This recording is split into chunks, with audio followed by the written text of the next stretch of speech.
pero quiero que hablemos del papel de las mujeres. Yo quiero empezar primero contándote una anécdota que tú debes conocer perfectamente. La anécdota de Hipatía.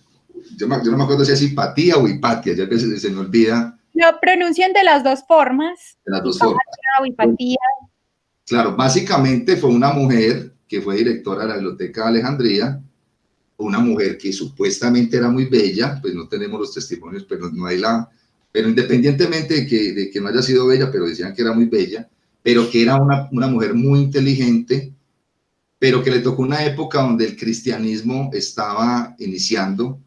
Y bueno, hay una anécdota, repito, la historia puede cambiar, tú que has trabajado tanto el tema de la historia, que supuestamente pues la mandaron a matar y ella murió en el camino apedreada, según pues unas ciertas historias.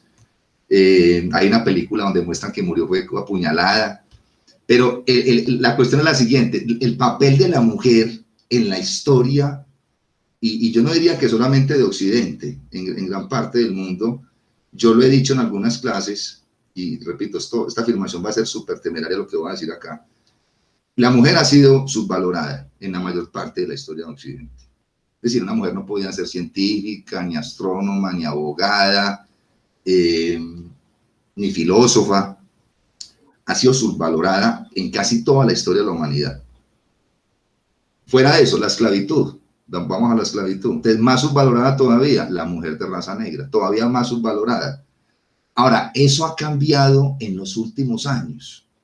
Bueno, llegó la abolición de la esclavitud, luego las mujeres poco a poco empezaron a ingresar, se les dio derechos, una cosa que me parece a mí aterradora, ¿cierto? Decir que la mujer ya tiene derechos, decir que antes no los tenía, y estamos viendo que ya tenemos mujeres en diferentes campos del conocimiento, pero esto comparado con la historia de la humanidad es algo muy reciente. Entonces, tú que profesora Dayan, te sumergiste en este tema en los últimos años, yo quiero que nos hables acerca del feminismo, de lo que acabé de decir, de tu reflexión sobre el tema de las mujeres en la ciencia y en diferentes posturas. Todavía hay ciertos sesgos digamos, de exclusión. Yo lo pensé, yo dije, yo tengo que tener acá mujeres también en el programa. Por eso también te invito, o sea, yo no puedo tener este programa solamente para hombres. Entonces, ahí te dejo la reflexión con todo lo que acabé de decir y puedes empezar por donde quieras, que estamos conversando. Sí. Bueno, yo creo que yo he tenido muchos coqueteos con el feminismo también desde mi tierna juventud. Yo recuerdo que me incomodaban muchísimo los comentarios machistas y misóginos de mis compañeros en el colegio.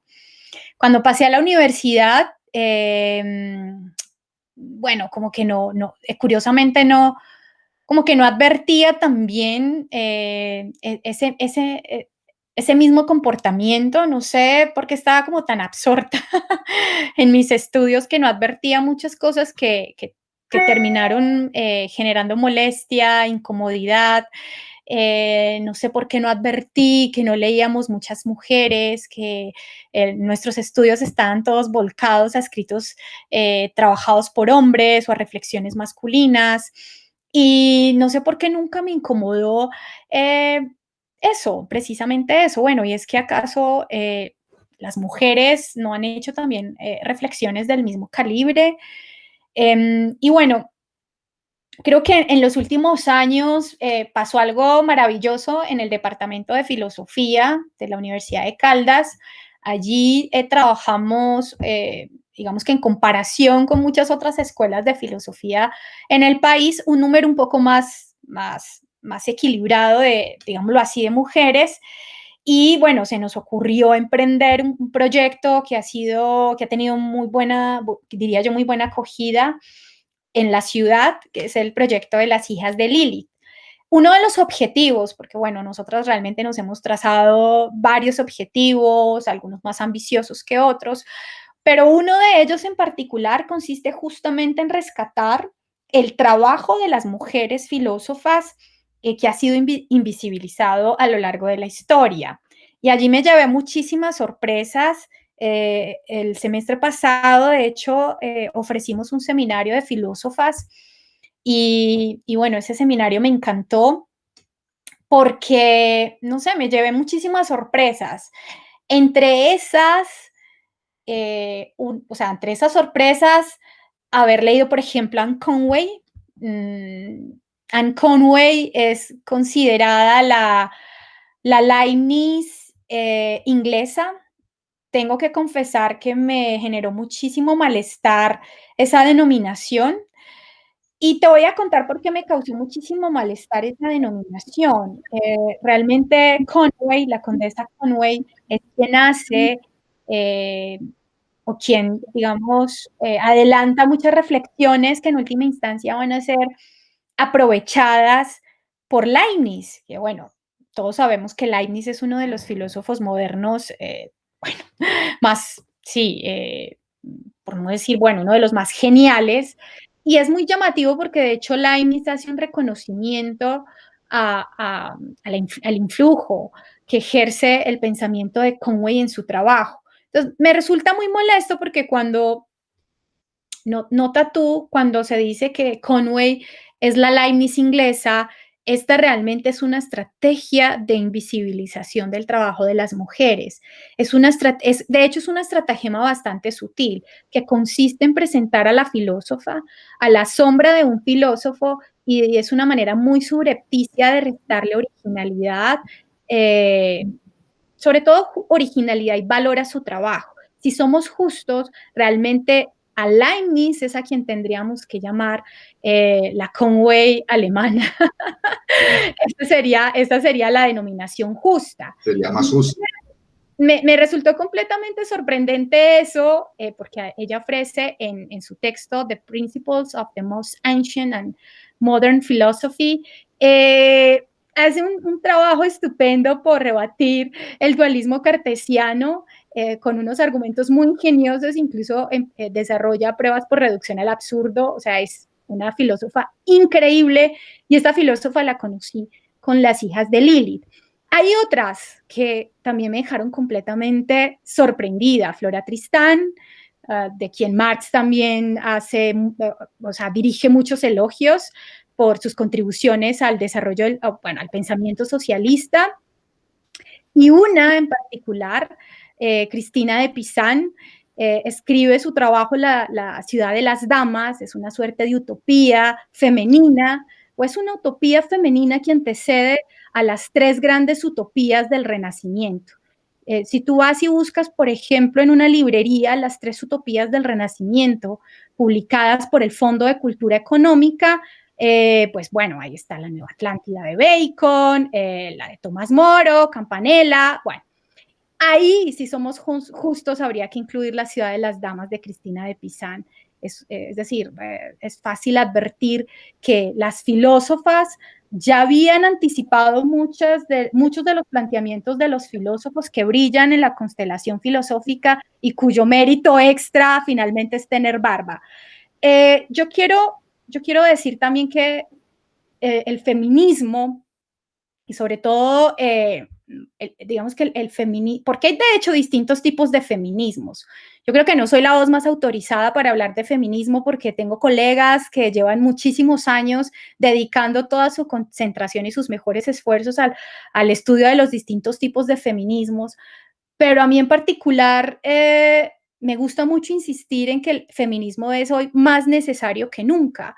Tengo muchos colegas, incluso colegas muy inteligentes a quienes admiro y aprecio mucho, que tienen todavía muchas reservas frente al feminismo. Ellos podrían incluso conceder que el feminismo fue necesario, incluso como movimiento político, para que las mujeres pudiésemos adquirir el estatus de ciudadanas.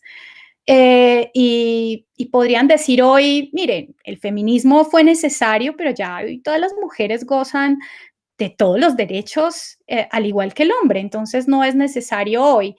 Pero si nosotros vamos a la realidad social, las brechas de desigualdad siguen siendo dramáticas, siguen incluso moviendo muchas fibras. Si uno va, por ejemplo, al informe de ONU Mujeres de hace 2 años atrás, se encuentra con cifras tan tristes de que las mujeres que están en condiciones de mayor desventaja y vulnerabilidad en nuestro país viven en zonas apartadas, son mujeres campesinas, son mujeres negras. Entonces, por eso incluso se suele hablar de una suerte de feminismo interseccional, para poder conocer las condiciones de desigualdad de las mujeres. No basta solo con tener en cuenta digamos, la variable género, también hay que tener en cuenta otras variables, como el lugar donde habitan, si son mujeres que habitan el campo, si son mujeres que habitan zonas rurales, y si además tenemos en cuenta la variable de la raza, nos damos cuenta, y esto es algo que tendría que mover ciertas fibras y convencernos de que el feminismo es hoy más necesario que nunca, porque además no es solo como muchos creen que es un feminismo de academia. Yo a veces controvierto mucho, incluso con las hijas hemos tenido esa discusión. Yo les he dicho, a mí no me hagan esas distinciones entre un feminismo teórico y un feminismo práctico, porque yo creo que lo que nosotros hacemos en el aula ya implica todo un compromiso político. Hace poco escuché al profesor, que admiro mucho, profesor doctor Rodolfo Ginás, una charla que escuché de él, y le hicieron esa pregunta. La pregunta que le hicieron a él fue la siguiente: ¿usted piensa que los hombres son más inteligentes que las mujeres? Lo primero, él inmediatamente contestó: no, son iguales de inteligentes. Son iguales de inteligentes. Ni siquiera dudó en decirlo. Sin embargo, sí mostró una diferencia. Y lo que pasa es que hay una gran diferencia entre el hombre y la mujer. ¿Cuál diferencia? Entonces él contestó lo siguiente. Pero estoy hablando en palabras de Ginás, y ustedes pueden luego ver en el video. Y me dejó pensando. Dice: lo que pasa es que la mujer necesita mucha energía. Es decir, el cuerpo de la mujer es muy complejo. Tengan en cuenta que el cuerpo de la mujer engendra vida. Entonces, eso requiere un uso de energía, pues, digamos, más que el hombre. Entonces, la mujer tiene que estar, digamos, que con el bebé 9 meses. Bueno, hay otra teoría, fuera pues de la de Ginás, que dice que cuando empezamos con el tema de los cazadores recolectores, pues las mujeres, digamos, por su fisiología, pues tenían que cuidar los bebés, claro, tenían que amamantarlos. Entonces, eso con el paso de los años hizo que las mujeres estuvieran como más en la casa y el hombre fuera el cazador, aunque eso también se está revaluando, que también se han encontrado restos de mujeres cazadoras. Bueno, ya termino el comentario como para escucharte. Ahí van dos comentarios. El otro es que tenemos en este momento, hay un cambio de paradigma, hablando de la palabra paradigma, bueno, puede que se van a escapar muchísimas, las que en este momento me acuerdo: Adela Cortina y Martha Nussbaum. Es decir, son dos grandes referentes. Y el último caso, que yo lo estoy pensando muchísimo, porque yo admiro mucho a Albert Einstein, pero me ha puesto mucho a reevaluar como su pensamiento, que hay una teoría y como están investigando ese tema, si realmente la teoría es de Einstein o la teoría es de Einstein y de Mileva, que era una de sus mujeres. Eso se está reevaluando. ¿Será que ella fue la que realmente hizo el aporte o fue entre los dos? Entonces, ahora te pongo estos ejemplos solamente para mostrarte, otra vez volviendo al tema, pues siguiendo con el tema del feminismo, de cómo la mujer ha sido subvalorada. ¿Tú piensas que esto está mejorando, que se están dando pasos gigantescos en el mundo para que esto cambie? Uno ve países como Arabia Saudita, donde las mujeres prácticamente no tienen derechos, en algunos países musulmanes. De lo que conoces, ¿cuál es tu posición? ¿Crees que esto va a mejorar? ¿Crees que la mujer poco a poco puede tener más derechos que no solamente estén en el papel? Básicamente sería eso, profesora Daya. Sí, yo creo que en efecto, de hecho, el que las mujeres hayamos adquirido el estatus de ciudadanas, hay que recordar, por ejemplo, que en Colombia eso fue hace poco realmente, es decir, fue una historia que vivieron nuestras abuelas en 1957, cuando tuvo lugar el primer plebiscito en Colombia, que las mujeres adquirieron el estatus de ciudadanas. Antes, a lo sumo, si acaso estábamos, digamos, que en el mismo nivel que los niños. Y eso de hecho es una prueba del progreso moral. Hay quienes dudan un poco de que haya progreso moral, y yo creo que justamente el que las mujeres hoy tengamos el estatus de ciudadanas, que podamos disponer de una cuenta bancaria, bueno, que podamos ir a la universidad también, es una muestra de que las sociedades pueden progresar en términos morales. Pero todavía queda mucho y yo creo que hacia allá va también la insistencia de por qué es necesario el feminismo hoy, por qué no hablamos de feminismo como una suerte de esnovismo o porque seguimos el feminismo como una suerte de actitud irreflexiva. Es un hecho que todavía quedan muchos derechos por conquistar, por ejemplo, el poder decidir libremente sobre nuestro propio cuerpo. Todavía las cifras de violencias contra las mujeres son dramáticas. Entonces todavía nos quedan, yo creo que muchos derechos por conquistar y, por supuesto, darle lugar a las mujeres que se merecen y no simplemente el de estar confinadas en el ámbito doméstico y que se pueda, por ejemplo, ocupar un lugar importante en los cargos de representación política. Sabemos muy bien, por ejemplo, que en Colombia todavía no se alcanza ni siquiera, o a duras penas se alcanza la cifra que exige la ley de cuotas, que es el 30%. Y bueno, si uno hace un seguimiento de cómo en última instancia, por ejemplo, las universidades son el reflejo de lo que ocurre en la sociedad, pues se da cuenta también de manera alarmante que esos porcentajes siguen siendo muy bajos. Por ejemplo, en la Universidad Nacional de Colombia tuvimos apenas hace 2 años, hace un poco más de 2 años, a la primera rectora en más de 170 años de fundación de la universidad pública más importante del país. Entonces no es una moda, no es sucumbir al esnovismo, no es una ideología, aunque me lo he replanteado, porque algunos colegas me han dicho, eso del feminismo es una ideología. Y, y creo que hay ¿Qué hay de ideología. malo en la ideología, Dayan? ¿Y qué hay de malo en la ideología? Claro, podemos incluso admitir eso. Creo que al principio me chocaba un poco porque creo que también el reparo claramente tenía todo un tono peyorativo, pero creo que en última instancia, como dice muy bien Bunge, las ideologías las evaluamos sobre la base de los valores que persiguen y hay un valor en el que tenemos que seguir insistiendo en los distintos tipos de feminismos, que es finalmente el de la igualdad de los derechos, no solamente de las mujeres, sino de otras comunidades que históricamente han resultado oprimidas, como los miembros de las comunidades LGTBIQ. Entonces, por eso es una discusión bien interesante y todavía sigue siendo toda una hazaña política por la que hay que apostar.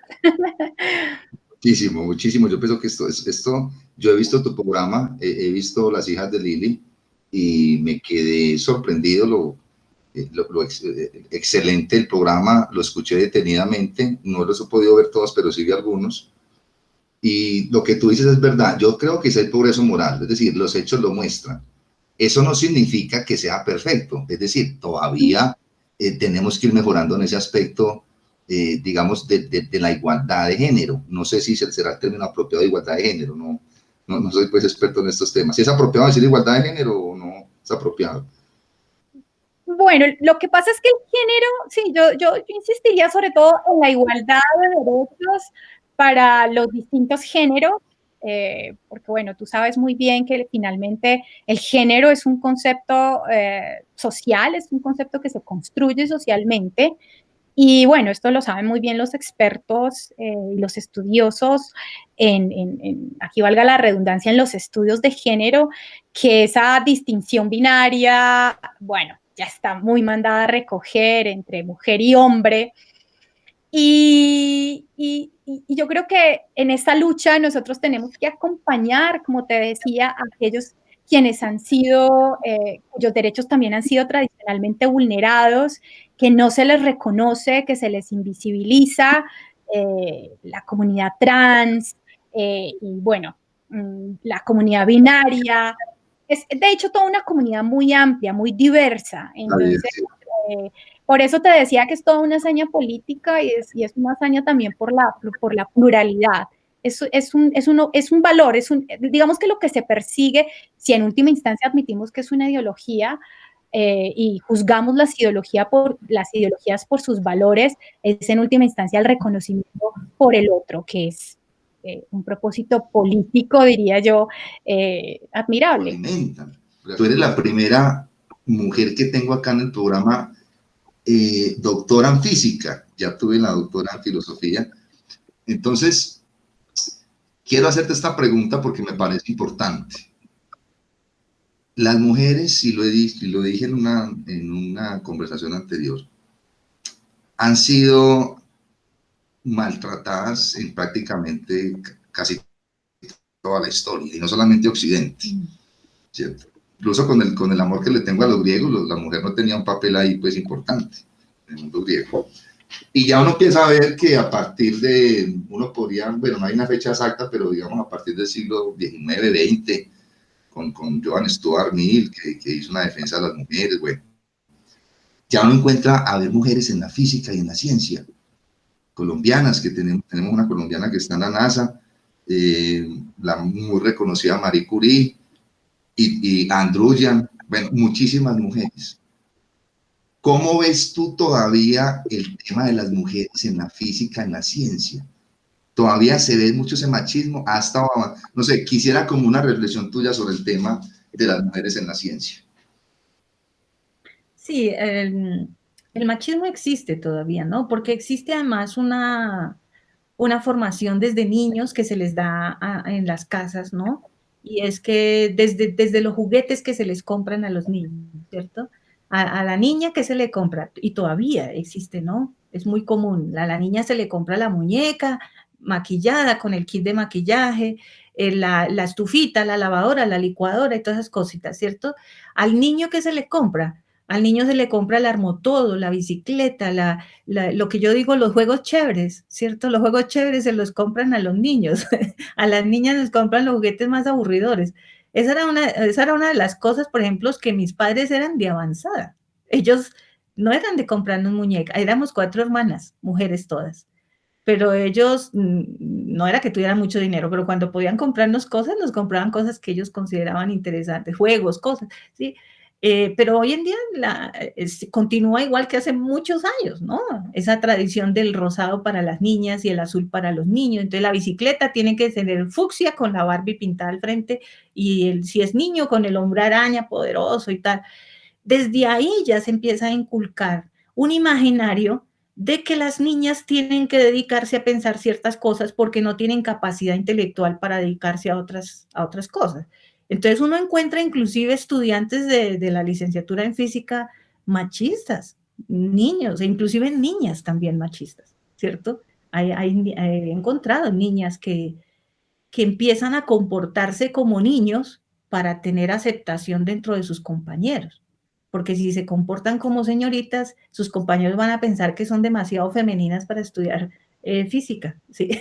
Todo eso existe. Hace poquito en la Universidad Distrital hubo un vergonzoso caso así de un profesor que le decía a las niñas, eres muy bella como para estar estudiando matemáticas. ¿Sí? Eso está inyectado pues ahí en la sociedad, no solo en los colegios y en las universidades, sino en las casas, en la industria, el comercio. Todavía se trafica mucho con eso, ¿no? Entonces es algo con lo que hay que luchar. Y como hay ese imaginario, pues los niños ya desde el colegio salen queriendo, las niñas, pues si hay algo que no quieren ser es científicas porque pues desde chiquitica les están diciendo que no, que para eso no son, ¿cierto? Entonces, claro, la preferencia en escogencia de carreras está marcada, si usted vamos a ver en psicología, la mayoría son mujeres, ¿sí? Si vamos a ver en física, la mayoría son hombres. Y eso ya es un efecto de toda una cultura que habrá que ir cambiando, pero es que ahí todo el mundo tiene que ver, todo el mundo es todo el mundo tiene que ver, o sea, esto no es un tema solo de la escuela. Entonces, ¿eso qué hace? Que, por ejemplo, en las carreras de ciencias siempre, siempre, y todavía sigue siendo igual, el porcentaje de mujeres estudiando allí, pues es bajito. Si uno va a ver a los colegios, los profesores, la mayoría de profesores son mujeres, excepto los profesores de física y matemáticas, ¿sí? ¿Sí? Y educación física.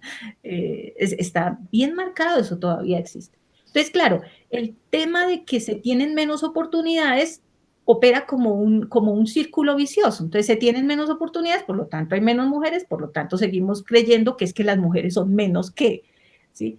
Pero cuando a las mujeres se les da la oportunidad de trabajar y de avanzar, pues muchas han dado muestras de que no hay tal, no hay razón intelectual para pensar que es distinto si una mujer o un hombre estudian ciencias, ¿no? De hecho, como tú lo mencionabas, en la distrital tenemos a Alexandra Olaya, que fue medalla Maxwell hace poco, fue colega mía de mi época de estudio en la licenciatura en física, y ahora es una persona muy reconocida, pues, en el estudio de la cuántica. Ella hace mezclas entre cuántica y biología, ¿no? Y bueno, las mujeres en la medida que se le da oportunidad, pues tendrán mucho que decir y mucho que hacer. El problema es de oportunidades, ¿no? Y de que, en las clases inclusive los profesores y las profesoras también somos machistas e inyectamos ideas machistas en el modo como enseñamos. Esa es otra de las cosas que están en el sentido común de la enseñanza, ¿no? Se supone que el profesor de física o la profesora de física solo enseña física. Esa es una idea errónea.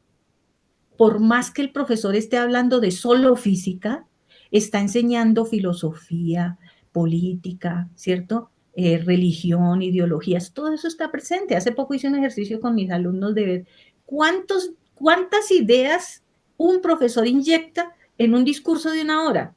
Inyecta ideas de todo tipo, con los gestos, con las actitudes, con los comentarios, con los chistes, y entonces pues eso está como ahí muy presente.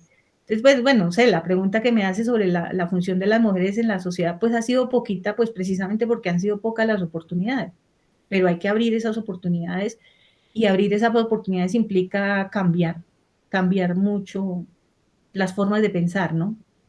Claro.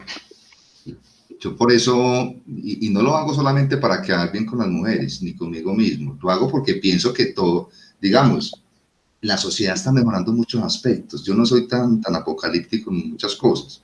Yo pienso que la sociedad ha tenido mejorías en muchos aspectos. De hecho, te voy a hacer un comentario. Yo estoy revaluando mucho a Einstein, que lo estimo muchísimo, porque hay investigaciones, hay estudios, pues que esto tiene que llegar a una conclusión, no sé si definitiva, de que una de sus, digamos que es una de sus compañeras sentimentales, que era física, supuestamente fue la que le ayudó a desarrollar su teoría.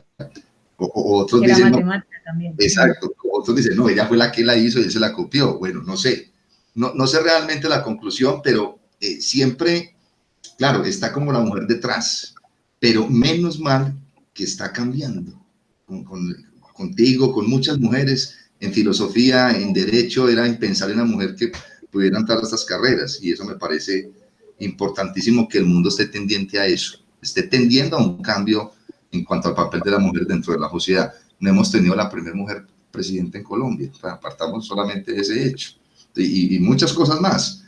Y te digo el último dato porque se me olvida el nombre, se me olvidó en este momento el nombre, pero hace poco lo vi, que una mujer fue la que desarrolló el software para que el primer hombre pisara la luna, pero ella no la nombran simplemente al primer hombre que pisó la luna, pero no vieron que ya para que ellos pudieran haber llegado allá, una mujer tuvo que haber desarrollado ese software para que el Apolo llegara allá.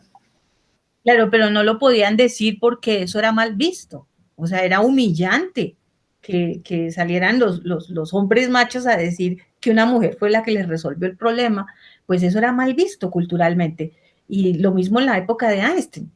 Yo también leí un libro que se llama Conversaciones con Einstein, creo que lo escribió Heisenberg, que es colega también de la época.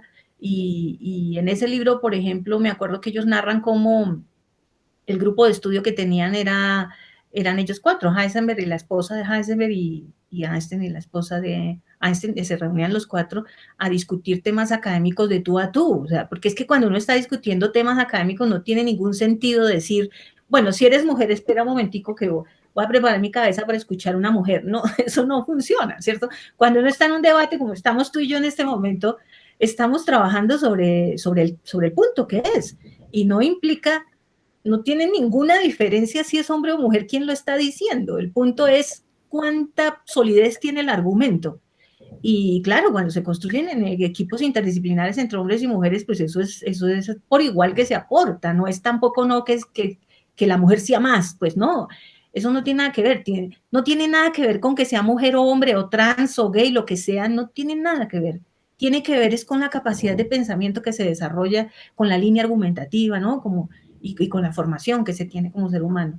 Entonces, por supuesto que estoy de acuerdo contigo, el mundo está cambiando. En ese sentido, el mundo está cambiando y pues lentamente para nuestro gusto, ¿no? Pero se espera que de aquí a unos años, a unas décadas, ya esto ese tema ya sea un tema del pasado, de estar tratando de identificar qué piensa una mujer o cómo piensan las mujeres cuando se habla de ciencia, por ejemplo, ¿sí? Porque claro, para otras cosas pues habrán algunas diferencias, no se dice uno que los gustos son igualiticos si eres mujer o trans o gay o hombre, no, obviamente que no tiene unas preferencias, ¿cierto?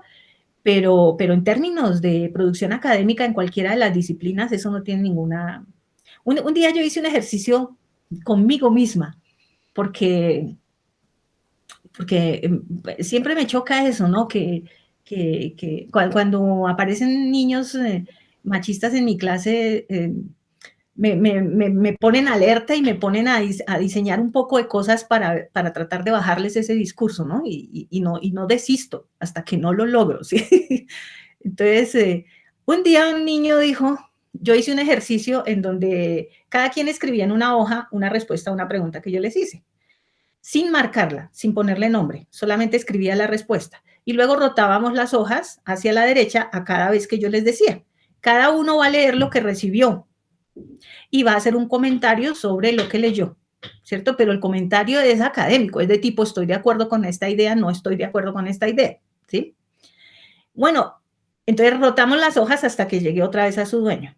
Ahí me encuentro con que un niño, un joven, porque yo les digo niños porque los veo como niños, pero un joven universitario, escribió, se nota que fue una mujer la que escribió esto.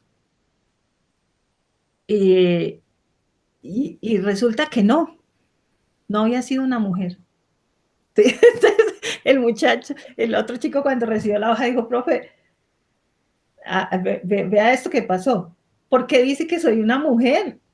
Y entonces hicimos un debate, ¿no? Y ellos juzgaban que por el tipo de letra, que si tenía bonita letra era mujer y que si tenía fea letra era hombre, ¿cierto? Que si escribía con colores era mujer y que si escribía solo con un esfero de un solo color era hombre. Y esos, ¿de dónde sacan esos estereotipos? Es muy gracioso. Entonces yo hacía, el otro día también recibí un ejercicio que hice todas las hojas y dije, voy a ver si esa teoría que estos jóvenes tienen es verdad, ¿no? Y entonces me puse y seleccioné sin mirar los nombres, seleccioné las hojas de acuerdo a ese criterio, ¿no? Letra bonita y colorida, mujer, ¿sí? Letra fea y desordenada, hombre, ¿sí? O la otra que dicen es, si escribe mucho es mujer, si escribe poquito es hombre, entonces seleccioné, ¿sí? Y luego fui y miré a ver si coincidía, me debería dar todo mujeres y todo hombres, ¿cierto? No dio. No dio. Eso para mí fue una prueba de que eso es simplemente una construcción aquí que no tiene nada que ver con la realidad. Una construcción cultural que vamos a cambiar con los años, que ya empezamos a cambiar. Así como vemos la esclavitud, que ya prácticamente pues, se acabó, aunque todavía pues, hay atisbos de esclavitud en el mundo, pero que ya veamos lo que pensaban los seres humanos hace tantos años, estaban equivocados. Lo que tú decías ahora, dentro de algunos años, 100 años, veremos esa gente del 2020 como pensaba las mujeres y mire, estaban completamente equivocados.